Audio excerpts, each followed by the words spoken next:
मिम्मा तरकल वालिदान वल अक़रबून मिम्मा क़ल्ल मिन्हु औ कथुरा नसीबम मफ़रूज़ा।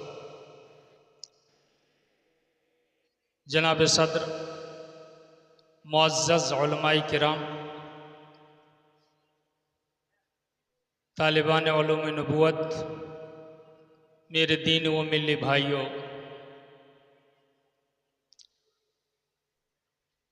जिस मकसद के तहत ये प्रोग्राम मुनाकिद किया गया है, मुझे लगता है कि मौलाना शमीम अख्तर इस्लाही के दिमाग में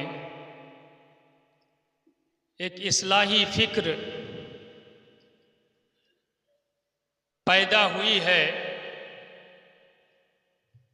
कि हमारे समाज के अंदर, जो समाज, जिस समाज में हम जी रहे हैं, इस समाज में बहन की विरासत, माँ की विरासत, फूफी की विरासत और औरतों की विरासत के सिलसिले में बड़ी नाइंसाफ़ियाँ हैं और इन नाइंसाफ़ियों को ख़त्म करने की उनकी ये कोशिश है, ये पहल है। बिल्कुल हमें ये लगता है कि हाजी शरीयतुल्लाह ने 1781 में एक फ़राइज़ी तहरीक शुरू की थी बंगाल की सरज़मीन पर। 1781 में उनकी पैदाइश हुई और जवानी के बाद मक्के में 18 साल तक उन्होंने तालीम हासिल की किताब व सुन्नत की रोशनी में। उन्होंने बंगाल में, और ये बिहार की सरज़मीन बंगाल ही में पड़ती थी। 1840 तक जो उन्होंने जो तहरीक चलाई थी, उस तहरीक का लुब्बे लबाब यही था कि लौट पीछे की तरफ गर्दिश अय्याम तो किताब व सुन्नत की तालीम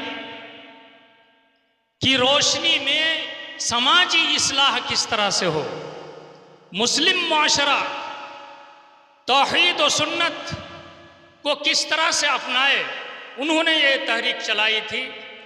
और इस्लाम का निज़ाम विरासत कॉन्फ्रेंस यकीनन हमें और आपको झंझोड़ने के लिए काफ़ी है कि हमारे घरों में जो नाइंसाफ़ियाँ हो रही हैं, हम दूसरों से सबक लेने से पहले ज़रूरी है कि हम उन हुकूक की अदायगी करें।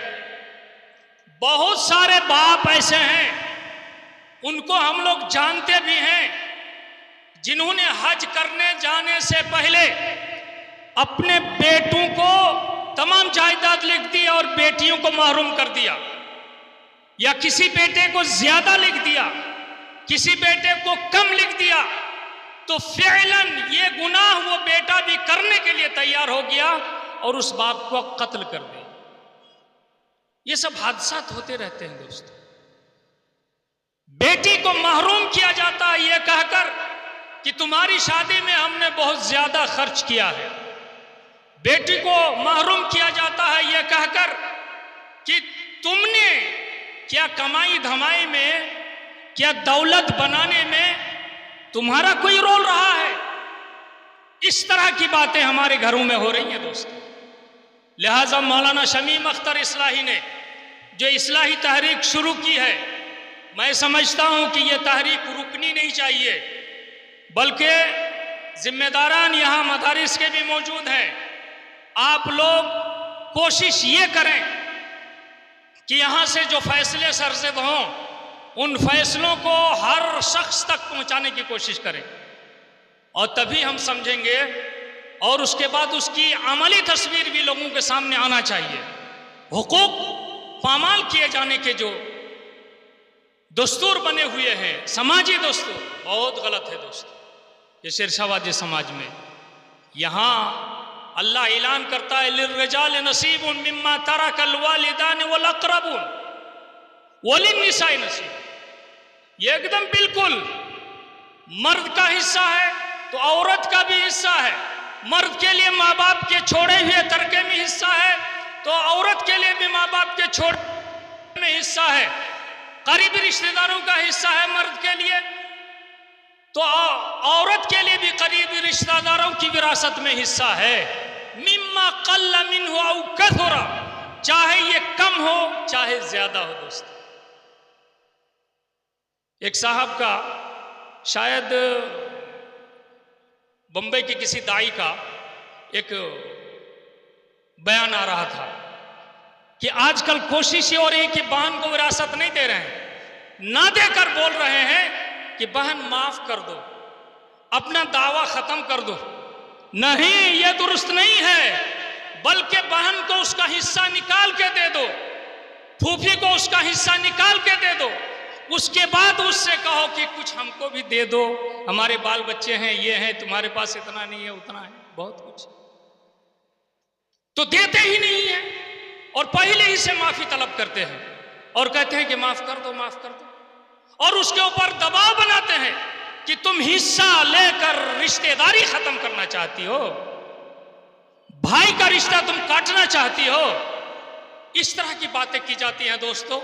तो लिहाजा इस प्रोग्राम का अहम मैसेज हमारे घरों में जाना चाहिए और खुद हमारे ऊपर भी ये मैसेज, ये पैगाम हम लोगों को भी समझ में आना चाहिए कि हम लोग अपने घरों में इंसाफ करें। अल्लाह के रसूल सल्लल्लाहु अलैहि वसल्लम के पास जब नुमान बिन बशीर रजी अल्लाह तआला अन्हुमा जब आए तो उन्होंने क्या कहा था? इअदिलु बैन औलादिकुम, अपने औलाद के दरमियान इंसाफ करो। बहुत सारे लोग ये लिख देते हैं कि जिंदा ही में अपने बेटा के लिए डबल हिस्सा, बेटी के लिए सिंगल हिस्सा। क्यों जिंदा ही में? जिंदा में दोनों को बराबर हिस्सा देना पड़ेगा, या औलाद है, फर्क नहीं है कुछ। पुर्जी आ गई है और कुछ नहीं कहना है। अल्लाह तबारक व तआला इस जैसे प्रोग्राम को और जगहों पर मुनाकिद करने की सबको तौफीक अता फरमाए और इसकी अमली तस्वीर समाज के अंदर पैदा हो। अल्लाह तबारक व तआला हमें और आपको किताबुल्लाह और सुन्नत रसूल के मुताबिक ज़िंदगी गुजारने की तौफीक अता फरमाए। आमीन रब्बल आलमीन।